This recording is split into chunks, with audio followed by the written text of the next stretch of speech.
Ini dulu. Siapa dulu?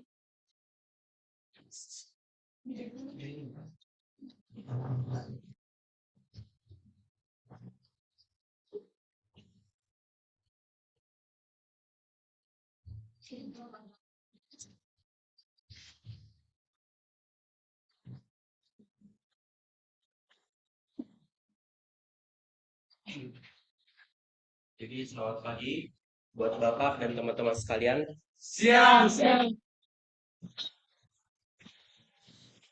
Pada kesempatan kali ini, saya dari ahli 6. Saya sebagai ketua Timotius Masukunta Barat dan juga anggota saya, Aura Simanjuntak, Azalia Gultom, Semi Sagala, dan juga Grace Oposunggu. Kali ini kami akan um, memperjelaskan atau membuktikan tentang pembuktian Teorema Pythagoras oleh Leonardo da Vinci dan Jose A. Gomez. Yang pertama, Teorema Pythagoras 9 oleh Leonardo da Vinci.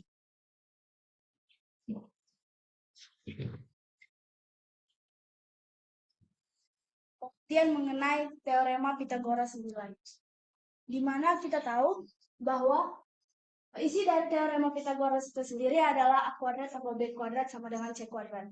Kita mulai pembuktian ini dengan bentuk dua buah persegi. Persegi yang pertama dengan panjang sisi A, ini kita ibaratkan sebagai persegi yang warna hijau ini. Lalu persegi kedua dengan panjang sisi B kita ibaratkan sebagai persegi yang warna biru ini. Jadi di sini kita memiliki dua buah persegi, yaitu dengan luas A kuadrat dan dengan luas B kuadrat. Kemudian kita susun kedua persegi ini sejajar dengan salah satu titik saling berimpit seperti ini. Kemudian kita tarik garis dari titik T6 ke titik T1 membentuk satu segitiga sembarang dengan panjang sisi masing-masing A, B, dan C. Kita lakukan hal yang sama ke titik T4 dan T3 sehingga terbentuk dua segitiga yang kongruen. Kemudian kita bentuk lagi sebuah persegi dengan panjang sisi T6 dan T1, kita sebut panjang sisi ini sebagai C, sehingga kita memiliki satu persegi baru dengan luas C kuadrat, yang dimana di gambar ini adalah persegi yang berwarna oranye. Kemudian kita duplikasi segitiga kembaran T6, T1, T12 ini, dan kita rotasikan 180 derajat, dan kita translasikan berimpit dengan garis T7, T9, sehingga terbentuk segitiga abu-abu di bawah ini. Sehingga di persegi C kuadrat ini ada segitiga di atas dan di bawah ini.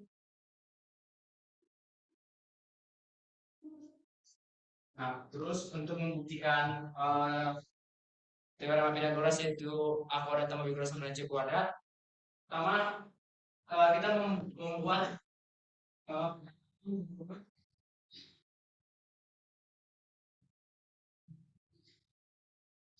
bahwa kedua bangun ini memiliki luas yang sama.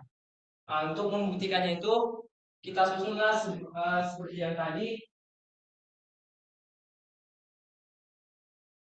Lalu kita buktikan bahwa kedua bangun ini tadi memiliki luas yang sama. Nah, dari slide yang sudah saya geser tadi kan terbukti bahwa kedua bangun ini memiliki luas yang sama. Nah, terus kita dapat melihat ada di setiap bangun itu terdapat dua segitiga yang kongruent dan sama besar dan luas itu juga sama. Oleh karena itu kita dapat mengeliminasi luasnya tersebut sehingga yang tersisa hanya di bangun yang pertama tersisa hanya persegi A kuadrat dan B kuadrat, dan di bangun yang kedua yang tersisa persegi C kuadrat, sehingga terbukti bahwa A kuadrat tambah B kuadrat itu sama dengan C kuadrat.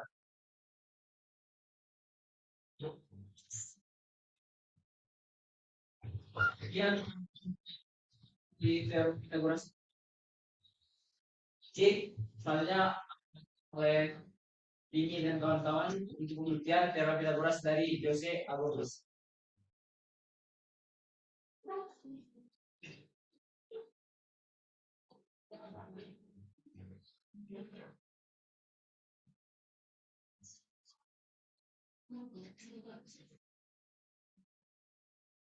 Jadi tadi teman-teman saya Feby dan Grace sudah menjelaskan tentang tema Pythagoras yang sudah penting. Tentunya banyak matematikawan lainnya di dahulu yang sudah membuktikan tema Pythagoras dengan cara yang berbeda-beda. Selanjutnya saya Laura adalah dengan ini akan membuktikan pembuktian tema Pythagoras oleh Jose Abrams. Jadi diawali dengan langkah yaitu kita memiliki sebuah persegi yang kita namakan persegi ABCD dengan panjang AB adalah A. Sehingga setelah itu kita akan menarik diagonal AC dengan diagonal BD sehingga titik potongnya itu akan kita beri nama O. Dari ilustrasi ini dapat kita lihat bahwa akan terbentuk buah segitiga yang saling kongruen. Selanjutnya adalah kita membuat persegi yang kedua yang kita beri nama persegi EFGH dengan panjang EF adalah B. Kita juga melakukan hal yang sama seperti pada segi ABCD dengan menarik diagonalnya sehingga akan terbentuk 4 buah segitiga yang sama besar. Selanjutnya kita akan menyatukan masing-masing satu segitiga dari segi ABCD dengan satu segitiga dari segi FBH sehingga akan terbentuk bangunan seperti ini, yaitu kita menghubungkan segitiga BOC dengan segitiga EJH dengan menghubungkan titik C dan A. Yang keduanya kita menghubungkan segitiga DOC dengan segitiga ABD dengan titik D dan titik G saling berhubungan. Pada bangunan yang ketiga kita menghubungkan segitiga AOD dengan segitiga FJD dengan titik A dan titik F saling berhubungan. Dan pada bangunan yang keempat kita menghubungkan segitiga BOA dengan segitiga EJF dengan titik B dan titik E saling berhubungan. Sehingga akan terbentuk bangunan saling berhubungan.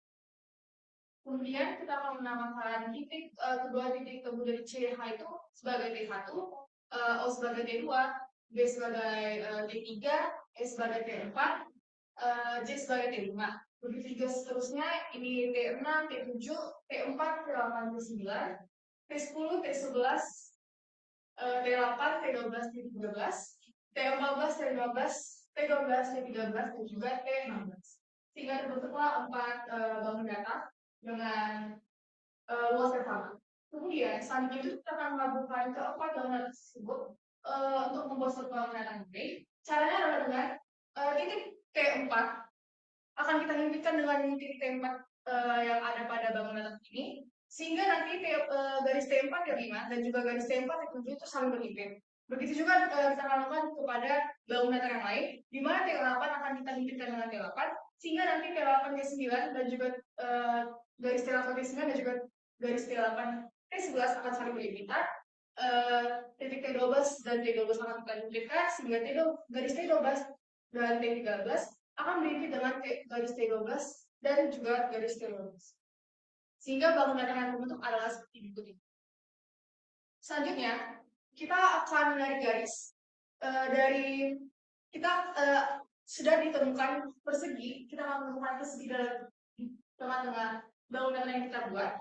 Selanjutnya itu kita akan menarik garis dari tiap-tiap sudut bangun datar pada titik T1, T14, T10, T11, T1, T6, T10, dan juga T14.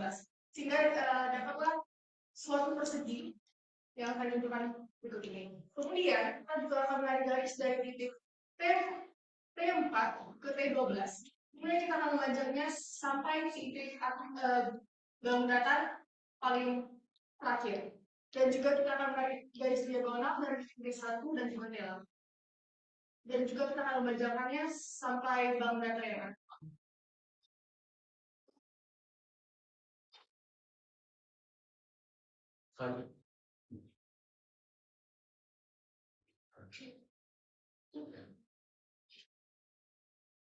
Selanjutnya, kita hasil bagian yang mengenai titik T7, T11, T15, dan juga T2. Nah, dari bangun datar yang tadi, kita bisa menggeser, kita bikin misalkan bahwa titik di tengah di sini adalah X. Nah, tinggal bangun yang tadi, di mana titik T7 akan kita geser sampai mengenai titik X. Dan juga bangun yang mengenai T11, kita geser sampai titik X, juga T15 dan juga T2. Sehingga di sini akan terbentuk sebuah bangun yang kalau kita taruh di tengah, akan masih memiliki bangun yang sisa.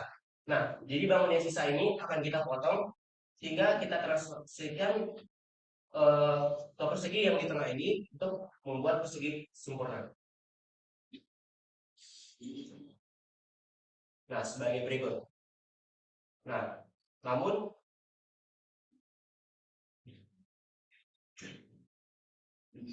masih tersisa bangun lagi di luar daripada persegi yang sudah diproyeksikan tadi dari garis tersebut, garis kuning. Nah, sehingga kita bisa memutar 90 derajat lebih untuk memasukkan bangun tadi sehingga membentuk sebuah persegi sempurna. Nah, dari tes 10 sampai T6 kita beri nama C.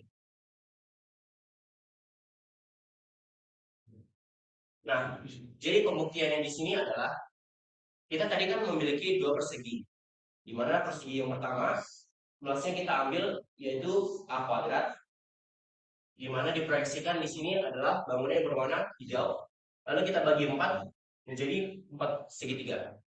Dan juga ada juga persegi yaitu B kuadrat, di mana di sini adalah yang berwarna biru. Tadi hijau, sekarang biru. Oke. Dua-duanya kita saling bagi 4. Lalu pada akhirnya kita akan membentuk sebuah persegi baru yaitu C. Jadi di sini terbukti bahwa A kuadrat ditambah B kuadrat sama dengan C. Sekian dari presentasi.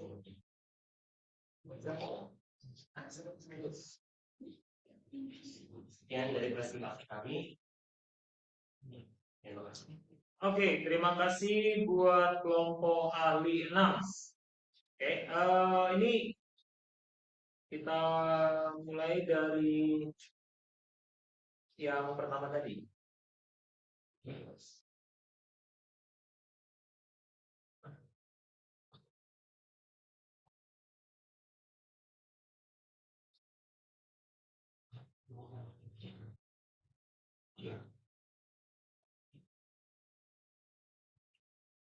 Urutan tampil tadi siapa?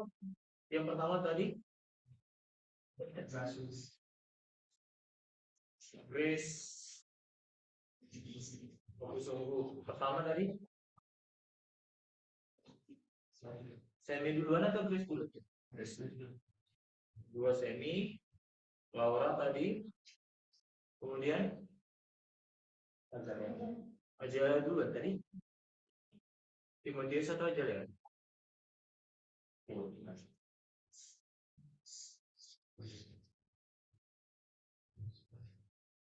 Nah, dari semi tadi ada tadi menyimpulkan bahwa segitiga katakan di situ apa? T1, T4, T berapa? Bisa ada magnifier mungkin dibesarkan. Titiknya yang nggak kelihatan. Nama titiknya yang nggak kelihatan.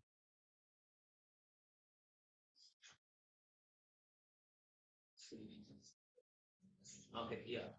Nah, pada bagian ini ada T3, T4, dan T berapa di tengah ya? T10 ya?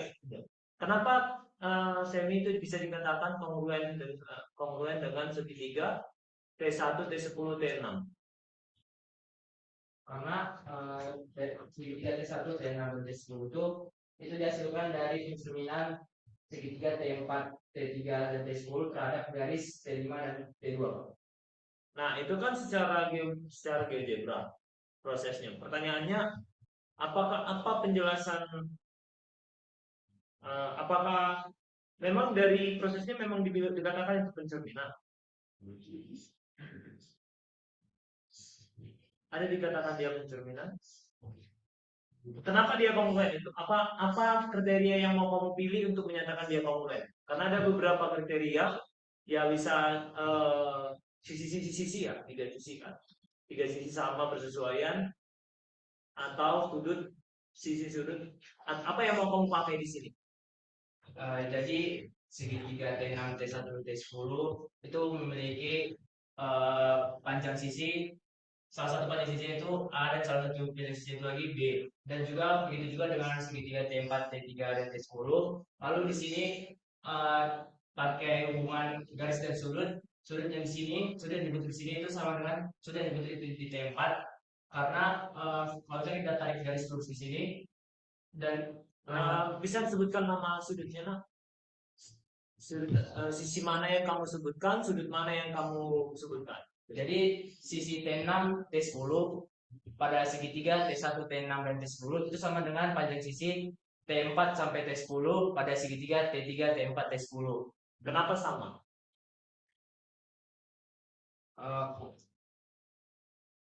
Kenapa dia sama? Karena aturan itu ada. Jadi karena T2, T10 dan T5 ini sejajar kan Pak? Yang mana tadi sama? T6, T10 dengan T4, T10 tadi yang disebutkan dia. Kenapa dia sama panjang? Karena memiliki sisi yang sama, di mana sisi ini adalah A. Ada aturan yang digunakan?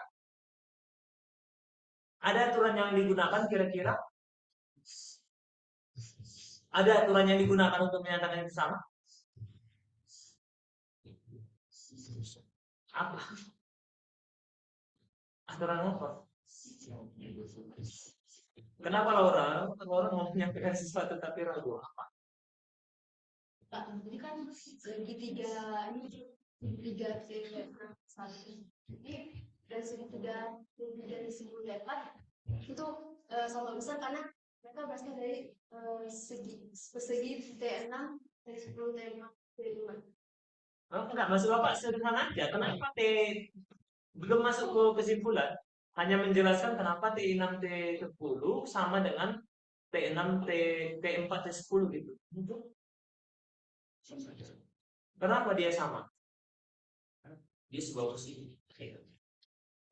Karena dia adalah sisi sebuah persegi. Sederhana itu, jadi nggak usah. Ya. Lalu kenapa? Apalagi yang sama?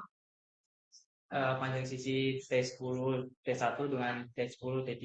Kenapa itu sama? Karena keduanya merupakan sisi dari persegi. Jadi jangan sebutkan persegi saja. Persegi apa? Persegi T1, T2, T3, T10. Dan apalagi satu lagi. Yang mau kau pakai sisi atau sudut yang mau kau pakai. Kamu udah punya dua sisi yang sama. Kamu mau apa?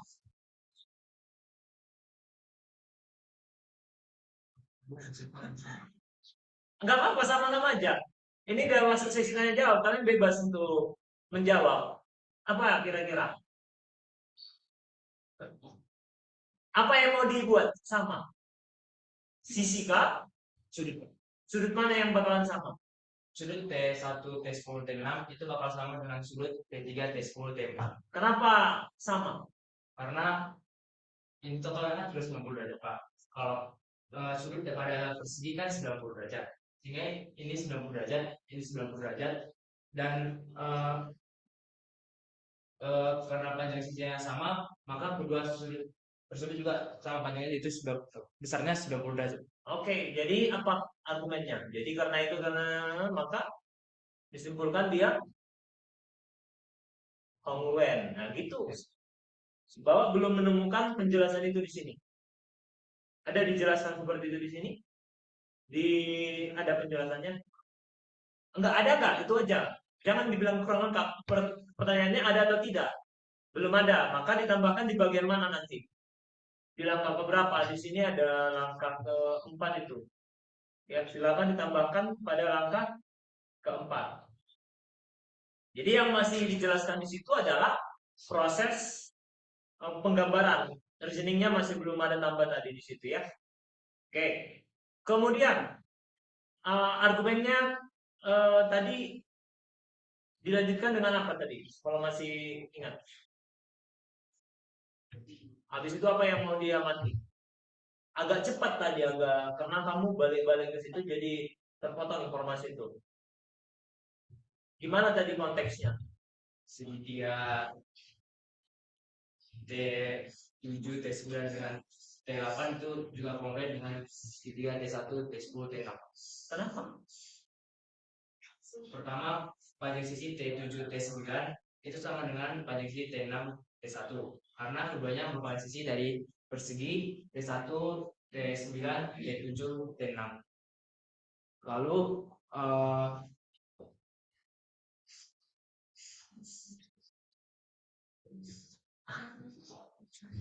hati-hati ya. Gambar mana yang sama dengan gambar mana? Coba. Tadi kamu menyimpulkan gambar mana yang sama dengan gambar mana? Oh. Nah, itu tuh. Nah, itu. Ada yang dipakai 2 kali kan? Ada part yang dipakai 2 kali kan? Coba balikkan. Bantu dulu tim. Biar dia nggak sebalik-balik lagi. Tuh. Nah, itu. Kenapa itu sama? yang mana Pak? Yang double. Yang ini coba geser sekali. Ah, kenapa gambar ini sama? Kedua gambar ini sama. Emang dia gambar apa?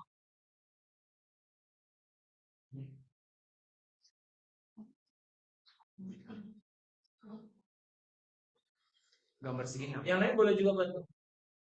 Segi 6. Segi 6. Tuh. Nah, coba balikkan dia ke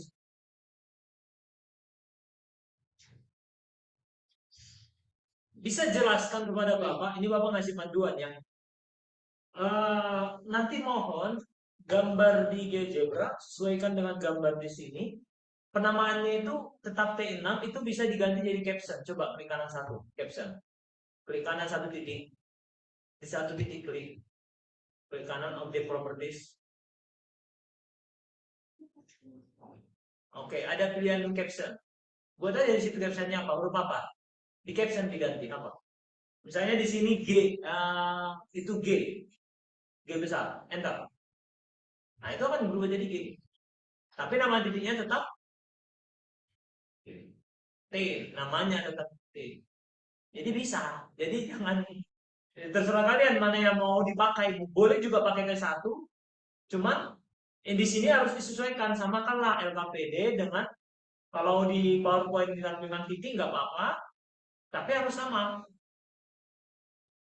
Oke, anggap balikkanlah dulu ke tadi. Balik ke tadi. Klik kanan lagi objek propertiesnya. Ganti jadi show-nya itu nggak usah. Show-nya itu show label yang tercentang. Itu caption-nya ganti jadi name. Nah ini kira-kira nih. Bapak maju ke depan karena Bapak sudah nggak nampak lagi. Ini T berapa? Karena ini samakah dengan ini? Kongruent nggak dengan itu? Kenapa kongruent? Hah? Gak gitu, argumen kongruent gak gitu. Itu validasi dengan metode teknologi. Nah, kan bisa dibuat determinan dan kau bilang kan apa duplikasi segala macam. Maksudnya argumennya apa agar dia kongruent? Sama panjang sisi Kalau segi 4, kalau segitiga kan bisa sisi sudut sisi, sudut sisi. Nah ini apa? Harus apa?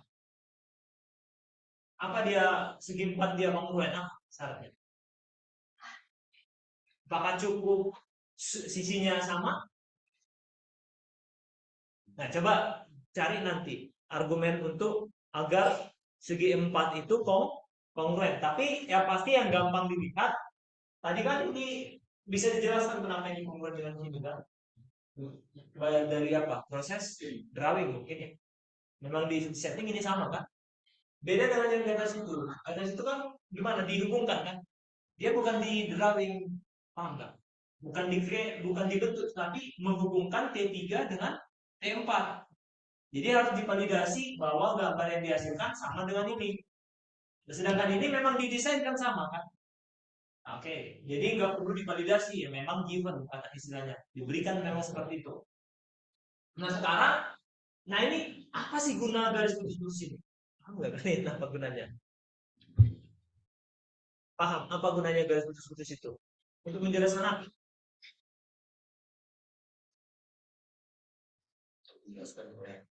Kita mungkin bisa bagi dua. Ini kan nanti dibagi kalau kita disebutkan dibagi jadi dua sliver. Segi 6-nya nanti nggak ada lagi garisnya kan? Nah, itu bukan ke situ. Harusnya menunjukkan ini kongruen dengan air. Apalagi yang kongruen. Ada 4 bangun yang kongruen di sini, yang mana? Apa 19 A sekongruen dengan dengan yang mana yang sama? 1 T2 T6 Iya, T5, T6. T5 T6 dengan T2 T3 T4 T5. Nah, itu kongruen. Baru akibatnya apa? Baru akibatnya yang kalian bilang. Akibatnya nanti kalau kita bagi dua segi 6 probability loss. Iya itu. Tapi harus yang tadi sama kayak tadi, yang belum, yang harus dijelaskan kongruen yang atas dengan yang bawah itu harus dijelaskan kenapa kongruen. Lalu menurut Bapak garis khusus ini menjelaskan bahwa bangun ini dengan ini kongruen. Dihilangkan ini akan menjelaskan yang bawah dengan yang atas itu kongruen. Jadi itu coba yang pasti yang udah dijelaskan sisi udah pasti. Sudut bisa nggak dijelaskan? Satu lagi sudut. Oke, kalau nggak salah, kalau segi 4 belum tentu kongruen. Coba tunjuk. Ini misalnya, ini namanya apa? 9/4. Ukurannya misalnya 7, 7, 7. Bisa nggak Bapak buat segi 4? Yang misalnya 7, 7. Bisa. Banyak nggak bangun yang seperti ini? Banyak sekali, karena mau di semakin tinggi ini ya tetap aja bentuknya kan, bayangkan aja. Jadi ada tak berlingkar segi 4 yang sama. Jadi harus ada memastikan bahwa kalau ada nanti objek yang sama ukurannya, dia bakalan kongruen apa sama. Tidak apa? Harus sudutnya harus nggak harus begitu, harus sama. Nah dalam konteks ini mana yang sama? Pasti ini sama dengan, oh ini yang mana yang pasti sama? Cari yang gampang. Nah ini bukan, karena ini kan nggak tahu kita berapa besar dia dibagi. Tahu seberapa besar dibagi ini? Nggak tahu. Ini akan sama dengan ini. Kenapa? 90 tambah ini, 90 tambah ini. Ada lagi yang gampang sama. Ini sama dengan ini. Terbukti. Baru boleh dijelaskan yang tadi. Oke, clear ya? Oke, satu lagi Bu, soal yang satu lagi coba.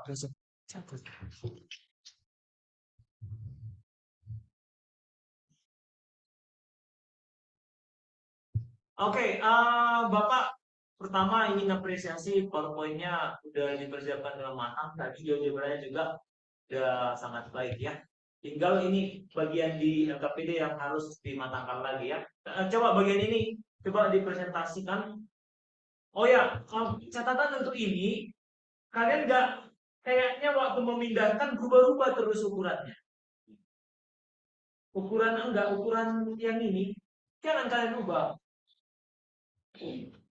Kayaknya lihat coba kalian perhatikan ini ukurannya berbeda dengan ini, semuanya berbeda itu.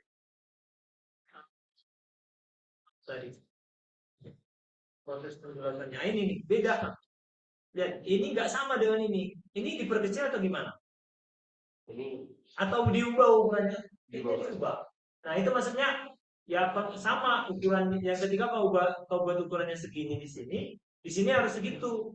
Bukan karena ukurannya kayaknya ini lebarnya ini kalau beda. Ya, yang ini.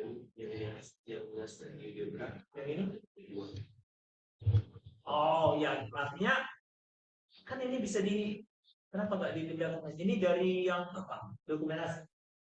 Ini dokumentasi. Oh ya, artinya harus sama karena Bapak agak bingung kan ini udah beda secara langkah mungkin harus didetailkan. Dan ini pun belum ada penjelasan detail kan untuk langkah-langkahnya kan? Oke, baik. Hanya bagian tadi pemotongan tadi coba terakhir. Coba dilihat bagian-bagian pemotongan. Oke, ya, coba terus tampilkan. Oh, berarti kalian jadi banyak slide ya? Oke, nggak apa-apa. Repot betul. Coba ditampilin.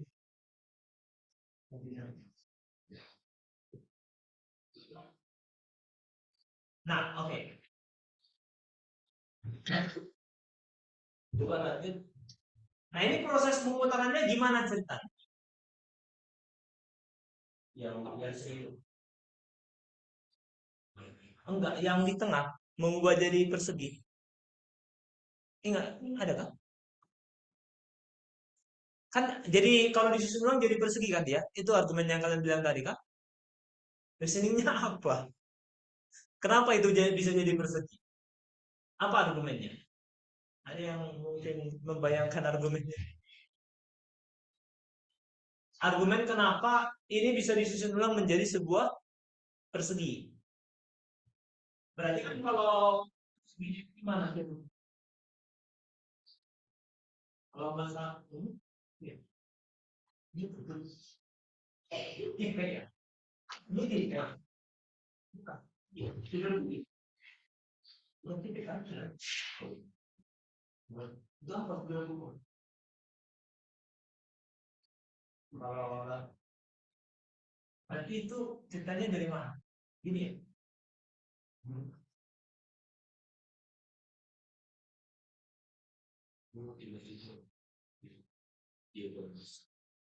Kita gitu sudah dari mana? Baru bentuknya nggak gitu. Bentuknya bukan segitiga malah. Enggak maksud Bapak. Ini kan ceritanya kalian bisa buat jadi persegi. Cara nyusunnya gimana biar jadi persegi gitu? Berarti kan potongan-potongan itu harus tetap ada kan? Bentuk-bentuknya itu kan ini yang mana gitu? Bagian ini yang mana? Gimana dia potongannya? Gini lah. Bukan, gimana? Coba.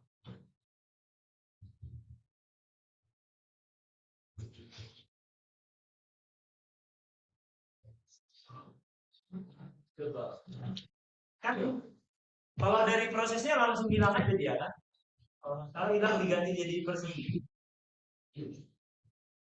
Nah itu kan oke, nah ini berarti coba ibu itu gambar ini gambar apa? Segi 4. Tidak. Segi 4 nggak berapa? Ini berarti kan itu. Coba sebelum dipindahkan coba. Ini apa gambar?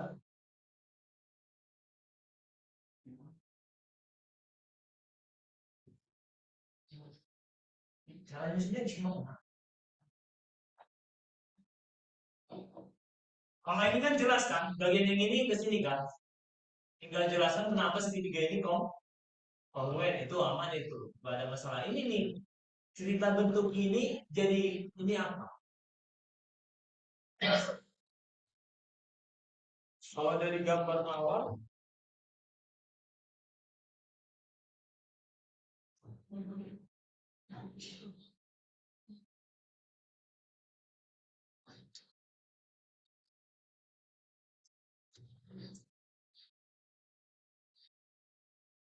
gimana cara nyusunnya itu Bapak nggak dapat. Coba ini gambar yang besar. Gimana ceritanya ini disusun match ke sini? Saat kita bikin ini kita itu so sekarang ini kita bikin menjadi petani sulit. Jadi kita transformasikan bangun lebih luas, kita segi 4 besar, di 4 yang titik sulit, di mana titik D ini akan berbeda dengan titik X. Enggak, maksud Bapak. Kan kalau logikanya ini sama dengan ini, berarti ini bisa disusun sehingga penuh dia. Susunannya gimana? Itu yang maksud Bapak. Susunannya gimana? Ada nggak susunan kayak tadi kan ada bisa kau buktikan disusun dari GeoGebra itu. Nah, ini usulannya gimana? Kan itu bergeser, tapi kan nggak bentuknya nggak sama. Nah, inilah. Kalian coba geser kalian. Silakan digeser. Bisa digeser. Bentuknya gitu tuh. Gimana ceritanya? Itu kemana posisinya? Ini. Apakah berarti ini dipotong lagi gitu atau gimana ceritanya? Itu berarti tuh. Berarti bukan disusun kan? Tadi argumen kalian disusun ulang kan? Ceritanya kan itu beda itu cerita. Iya kan? Berarti kan harusnya gimana ceritanya? Ini harus dihitung lagi. Maka kemarin kan argumen kalian tadi bahwa itu bisa disusun ulang. Makanya Bapak bilang gimana caranya susunnya itu ke sini kan nggak bisa. Berarti harusnya gimana? Ini dipotong, ini dipotong, ini dipotong, ini dipotong, ini pindah ke sini. Masukin yang apa? Atau memang jalannya bisa? Mana tahu ini bisa diputar gitu? Enggak. Bukan jadi sisi miring dia. Jangan-jangan dirotasi. Coba apa argumennya yang pas? Jangan-jangan ini malah sisi miringnya gitu.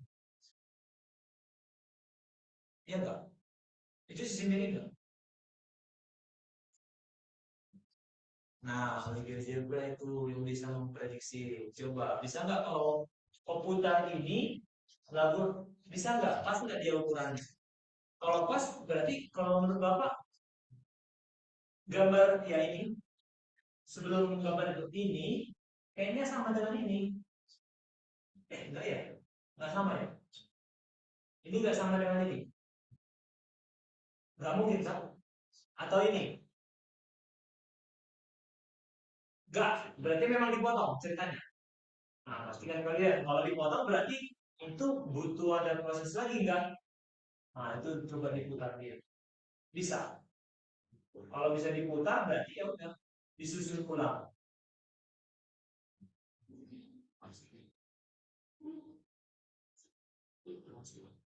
Enggak, memang dipotong ya.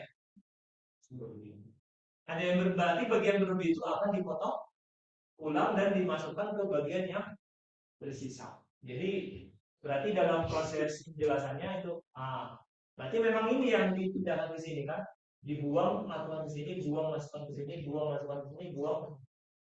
Clear ya? Oke, jadi argumennya harusnya valid. Oke, itu aja mungkin Pak. Terima kasih kepada kalian. Nanti silakan diperbaiki sesuai dengan masukan yang sudah disampaikan ya, Nak.